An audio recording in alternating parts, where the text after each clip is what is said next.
Class 6 Hindi grammar. आज हम इसमें चैप्टर 8 रीड करेंगे लिंग। अब हम सबसे पहले लिंग की डेफिनेशन देखते हैं। किस लिंग क्या है? संज्ञा एक विकारी शब्द है और इसमें लिंग, वचन और कारक के कारण परिवर्तन आता है। अतः जिन तत्वों के कारण विकारी शब्द अपना रूप बदलते हैं उन्हें विकारक तत्व कहते हैं। ये निम्नलिखित 3 प्रकार के होते हैं। पहला लिंग, दूसरा वचन और तीसरा कारक। अब हम देखते हैं लिंग। हिंदी भाषा में प्रत्येक व्यक्ति, प्राणी तथा वस्तु आदि का नाम संज्ञा है। अतः ये स्त्री और पुरुष जाति दोनों के लिए प्रयुक्त होते हैं। अतः हम कह सकते हैं कि शब्द के जिस रूप से स्त्री जाति अथवा पुरुष जाति का बोध हो उसे लिंग कहते हैं। जैसे बालक दौड़ रहा है, बालक शब्द पुरुष जाति का बोध करा रहा है। बालिका दौड़ रही है, बालिका शब्द स्त्री जाति का बोध करा रही है, तो ये स्त्रीलिंग है। उपयुक्त वाक्यों में बालक, बालिका, लड़का, लड़की के परिवर्तन के साथ साथ रहा है, रही है में भी परिवर्तन हो रहा है। यह परिवर्तन लिंग के कारण ही है। अतः हम कह सकते हैं संज्ञा एक विकारी शब्द है और इसमें लिंग के कारण परिवर्तन हो रहा है। हिंदी भाषा में लिंग के 2 रूप है, पहला पुल्लिंग, दूसरा स्त्रीलिंग। अब हम देखते हैं पुल्लिंग की डेफिनेशन। शब्द के जिस रूप से पुरुष जाति का बोध होता है उसे पुल्लिंग कहते हैं, जैसे लड़का, शेर। स्त्रीलिंग शब्द के जिस रूप से स्त्री जाति का बोध होता है उसे स्त्रीलिंग कहते हैं, जैसे लड़की, नदी, रोटी। अब लिंग की पहचान। हिंदी में सभी संज्ञा शब्द स्त्रीलिंग या पुल्लिंग होते हैं।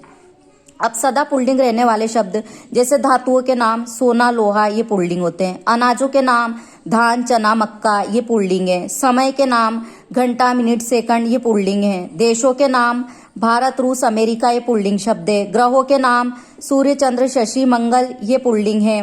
पर्वतों के नाम हिमालय, सतपुड़ा, मलय, ये पुल्लिंग है। वृक्षों के नाम पीपल, अनार, शाल, ये पुल्लिंग है।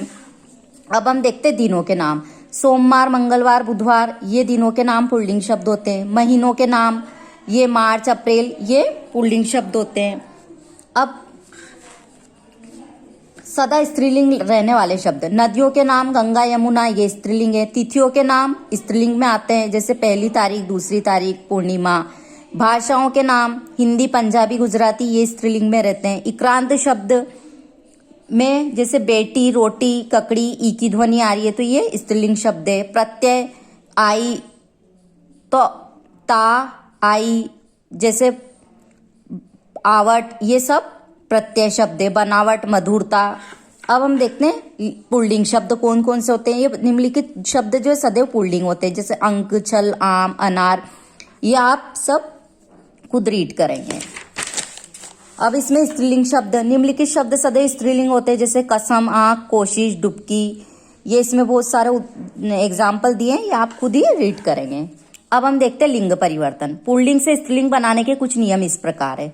जैसे पहला नियम देखते हैं हम, अकारांत तत्सम शब्दों को आकारांत करके। पुल्लिंग है बाल, इसमें अ शब्द आ रहा है तो इसको आकारांत करना है, स्त्रीलिंग होगा बाला। छात्र, तो इसको स्त्रीलिंग बनाते समय होगा छात्रा, आकारांत शब्द। इसी प्रकार सेकंड देखते हैं हम, तत्सम शब्दों के अंत में आए हुए अक को इका करके। पुल्लिंग है अध्यापक, अक आ रहा है शब्द पीछे ध्वनि अक है तो इसमें स्त्रीलिंग बनाते समय ईका हो जाएगा, अध्यापिका, ईका की ध्वनि निकल रही है। सेवक है, सेवक पीछे ध्वनि आ रही है अक की तो ये सेविका, इसको स्त्रीलिंग बनाते समय ईका शब्द हो जाएगा। अब हम थर्ड नियम देखते हैं, आकारांत व अकारांत पुल्लिंग शब्दों के अंत में ई जोड़कर। जैसे पुल्लिंग है बेटा, आ शब्द आ रहा है तो इसमें स्त्रीलिंग बनाते समय बेटी, ई जोड़ के हमने बेटी बना। फूफा है, आकारांत शब्द है, इसको स्त्रीलिंग बनाते समय ई जोड़ के फूफी। अब इसका चौथा नियम, कुछ शब्दों के अंत में आने वाले आ को इया में बदलकर। जैसे पुल्लिंग है बूढ़ा तो इसको इया में बदलना है बुढ़िया। पुल्लिंग शब्द है चोटी, चोटी, तो इसको इया में बदलना हमको चुटिया, इया, चुटिया हम बोल रहे हैं तो इसमें इया का जो ध्वनि निकल रही है। पांचवा नियम देखते हैं, अकारांत पुल्लिंग शब्दों के अंत में नी जोड़कर। तो पुल्लिंग शब्द है ऊंट तो इसका स्त्रीलिंग बनाते समय इसमें नी जोड़ा तो हो गया ऊँटनी। भील शब्द है, इसमें नी जोड़ के बनेगा भीलनी। मोर शब्द है, इसमें ई जोड़ के बनेगा मोरनी।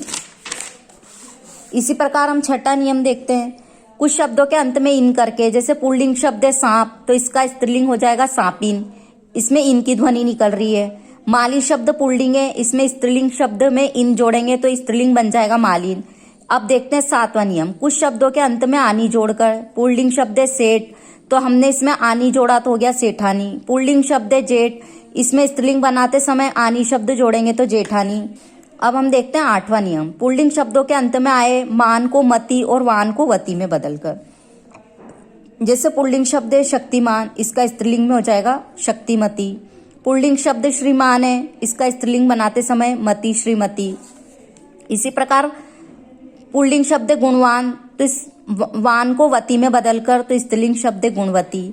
बलवान, वान को हम वती में बदलेंगे, स्त्रीलिंग हो गया बलवती। अब हम इसका देखते हैं 9वां नियम, इक्रांत शब्दों के अंतिम ई को इनी में बदलकर। जैसे पुल्लिंग शब्द यशस्वी, इसका स्त्रीलिंग हो गया यशस्विनी। पुल्लिंग शब्द हाथी, तो इसको इनी में बदलकर स्त्रीलिंग शब्द हो जाएगा हथिनी। अब हम देखते हैं 10वां नियम, कुछ शब्दों के अंत में आए ता का त्री करके। जैसे पुल्लिंग शब्द भरता, तो इसको त्री करेंगे, स्त्रीलिंग में हो जाएगा भर्तृ। नेता शब्द, तो इसमें स्त्रीलिंग बनाते समय हो जाएगा नेत्री। अब 11वां नियम, कुछ शब्दों में आइन जोड़कर। पुल्लिंग शब्द पंडित, इसको स्त्रीलिंग बनाते समय आइन जोड़ेंगे पंडिताइन। 12वां नियम, कुछ पुल्लिंग शब्दों का स्त्रीलिंग रूप बिल्कुल भिन्न होता है, जैसे युवक युवती, कवि कवियत्री, पति पत्नी। इस प्रकार यहाँ पे हमने ये चैप्टर पूरा रीड कर लिया है, आप भी इसको अच्छे से रीड करेंगे।